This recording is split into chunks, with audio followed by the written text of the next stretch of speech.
Ayan. So hello guys. We're heading to Arroceros. Nasa Arroceros Street tayo.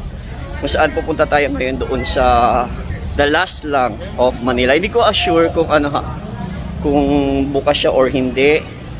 So this is my first option. If not, we're going to Manila Bay na lang siguro. Or somewhere else kung saan tayo pwede makapag-vlog or makagawa ng content. Pero by this time, papunta kami sa doon nga. Hopefully bukas siya. Ayun, okay, so guys, sinahanap lang namin yung yung main entrance, yung pasukan, kung saan yung pasukan itong Arroceros Forest Park. So, andito tayo sa side ng Metropolitan Theater kung saan ito rin ay isa sa mga ipinasaayos or pinaayos ni Yorme para talaga nang matagal siyang nakatenga napabayaan. So dumating pa nga sa punto na alam ko dapat ito ay ibebenta pero hindi siya binenta, sa halip ay inaayos po siya. So ongoing yung pagsasaayos, yung construction. Inuna syempre dun sa loob. Yung sa labas okay naman na siya, so retouch lang siguro. Pero wait lang. Sama ang entrance nito. May entrance ba yan? Teka lang guys, naliligaw kasi kami. First time namin pumunta dito.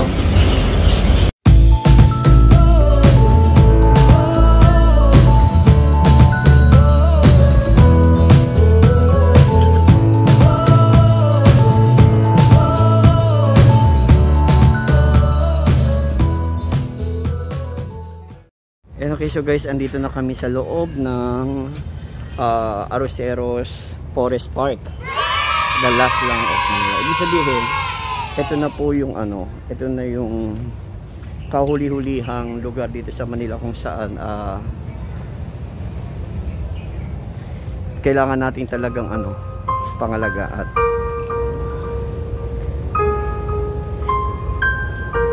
Ang Manila po ngayon kasi ay napaka polluted na sa air pollution. Sobra na tayo sa air pollution. So itong area na to talaga namang marami ditong marami ditong kapunuan. So kaya kumbaga parang ito na lang yung natitira dito sa lugar na ito. Siya? Forest, gubat, ganon. First time kasi namin dito, so hindi namin alam kung saan kami papasok, kaya ikot-ikot kami. Hello guys, once again, this is Nino Salenga and welcome back to my channel. Kung ikaw ay bago pa lamang sa channel na to at nadaan o nabisita ka lang sa channel na to, please huwag mong kalimutan na pakipindot ang pulang button na nandun, ang subscriber button, gayon din ang notification bell, para kayo po ay always updated sa mga videos and vlogs na aking i-upload dito po sa aking YouTube channel. Yay! So, this time guys, nandito tayo ngayon sa Arroceros Forest Park, kung saan situated ito sa Manila, beside doon sa Pasig River. So, at this moment, meron pong ginagawang construction, which is yun nga yung tinanong natin kanina. Ano tawag doon? Station! So, may additional station para doon sa mga babiyahe papunta sa Makati, kung saan nga, ito yung other way of transportation na mas madali papunta. Kaya lang by schedule kasi sila, so kailangan ahead of time o ahead of your schedule magpunta ka dito para makasakay ka doon sa tinatawag na anong tawag doon? Yung boat, basta yung boat. Yung boat na sa Pasig River papunta doon sa hindi naman sa Pasig Craft or whatever, basta yon, sasakay ka doon para mas madali. Pero dahil nga nandito tayo sa Arroceros Forest Farm. Farm! Ano ba yan? Ang dami kong Dahil nga tayo ay nandito sa Arroceros Forest Park. So, bigyan natin ng pagkakataon itong area na ito na makilala ninyo, na malaman ninyo na sa Manila pala is mega nito. Ang Manila po kasi talaga ay, sabi ko nga kanina habang naglalakad, ay sobrang polluted na sa air pollution. So, ito na lang area na to, yung natatanging talagang parang minatitirang gubat. Siguro kung halukayin natin yung kasaysayan, itong area na ito ay nandito na talaga. So pinangalagaan ito at sa pagkakaalam ko, isa ito sa mga may plano ang ating buting mayor na isaayos itong lugar na to. Maganda naman talaga siya guys. Kung makikita ninyo, napaka-presko, sariwa ang hangin dahil talagang maraming puno. Maririnig yung ang iba't ibang sasakyan. Sasakyan kasi yung naririnig ko dahil nga dito sa area na to, nandun yung mga may sasakyan doon na dinadaanan. LRT, alam mo LRT yung side na nandito. So yun nga, bukod sa sasakyan na yan, maririnig din natin dito yung mga huni ng ibon. So may mga ibon dito na naninirahan at may ahas pa nga daw. Grabe. Okay lang yun basta wala lang dinosaur. Okay, so iikutin natin ito guys. So marami siyang pathways iba-ibang pathways, hindi natin alam kung saan punta pero lalakarin natin mamaya. Yun nga, so tinatawag itong the last lang of Manila dahil nga parang ito na lang yung area dito na talagang mapuno. Kaya nga po ang ating butihing Yorme, si Isko Moreno, kapag naggawa siya ng isang plano katulad sa plano niya na pagandahin ang area ng Moriones doon sa plaza doon, yung Plaza Morgan na dinamihan nila yung mga bamboo plants dahil nga para makatulong ito mag-absorb dun sa mga air pollution. Gayon din sa Moriones, yun din po yung plano. So, nababanggit ko lang yung mga kapunuan, diba? Dahil nga napakalaking bagay nito para sa ating lugar dahil talagang polluted na tayo. Talagang polluted na yung area natin. So iikot tayo guys para makita natin kung ano ba meron dito. Wala pa kayong makikitang medyo konting pagsasaayos pero siguro sooner or later darating na yung time na papaayos din po ito para kasi napakaganda ng lugar Sayang kung hindi siya maisasaayos at sayang kung hindi magkakaroon ng pagkakataon ng lahat na mapuntahan itong area na ito.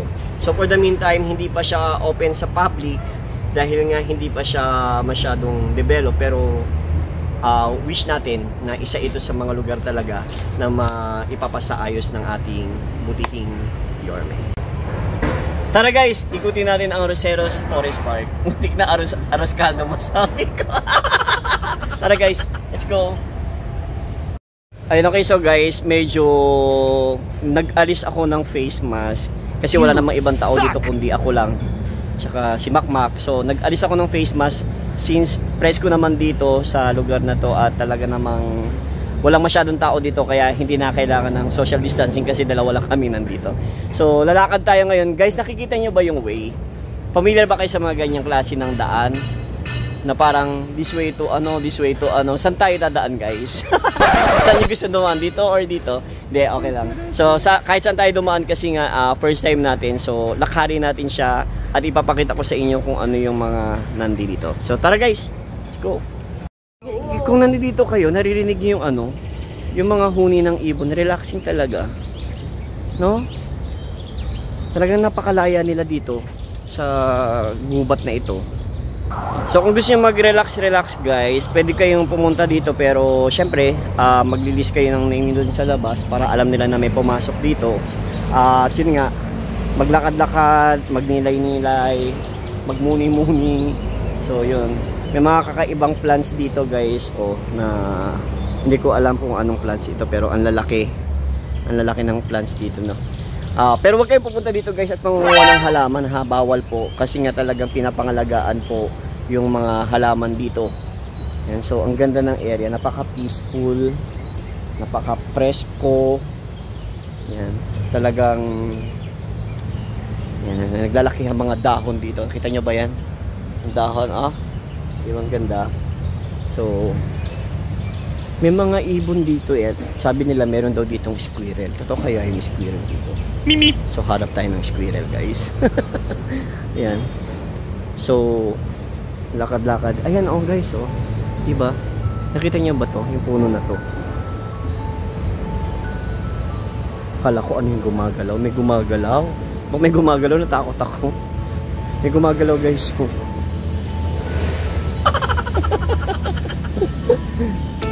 Ayun, so naglalakad ako.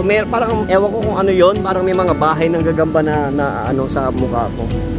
So yun, lakad-lakad, ikot. So grabe no. Talagang gubat. So ingat lang tayo at makaano na.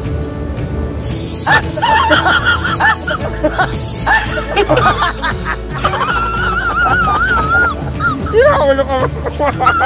Namamura ako. Abnormal ka. Kinabahan ako doon. Yun, so kasi sabi nila may ahas daw dito. Masigaw tuloy ako di oras. So yun, so lakad-lakad lang tayo.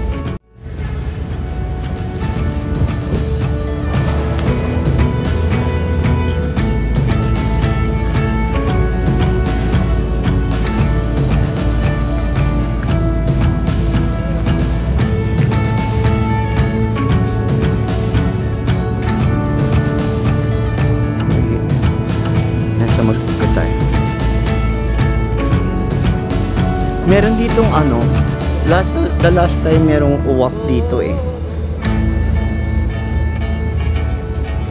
So, yung ano, so parang isa ito sa mga aayusin talaga, isa ito sa pagagandahin.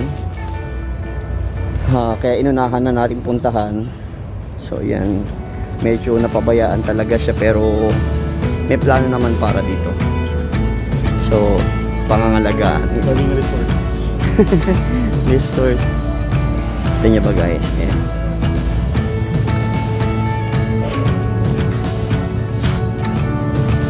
The Sanctuary of Peace. Ayan. So ingat tayo ha. Baka ano. Okay.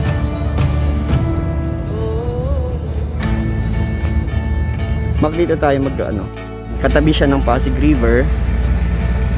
So, yan. Ginagawa na siya actually. The Pasig River, ayan. May way dito, hindi namin alam kung saan itong way na to. So, itong side na yung Pasig River. Dito sa kabilang side, yung forest. So, tingnan natin. Punta tayo dun.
Sorry no, wala talagang squirrel dito. Actually, sa ibang bansa kasi ang squirrel parang nagiging peste na dahil sabi ko kanina, nangunguha ng pagkain. Pero madali dumami ang squirrel sa totoo lang. Pero walang squirrel sa lugar na ito. Tanging ang makikita nyo dito o maririnig ninyo ay yung mga huni ng ibon na talagang napaka-relaxing sa pandinig. So talagang peaceful ang area na to. So sinasara nila, alam ko sinasara nila ito sa gabi no, para hindi ito pa panirahan o panuluyan ng kung sino-sinong mga ano. So yan. Lalabas na tayo guys. Salamat. Thank you sa pagpapanood. At kung meron kayong suggestion, meron kayong gustong sabihin sa akin na kung ano yung gusto niyo i-vlog ko. Kung meron kayong tanong, paki-comment lang po sa comment box at nagre-reply po ako sa mga nagko-comment. So maraming salamat guys, at kita-kits tayo. Peace out and love you all.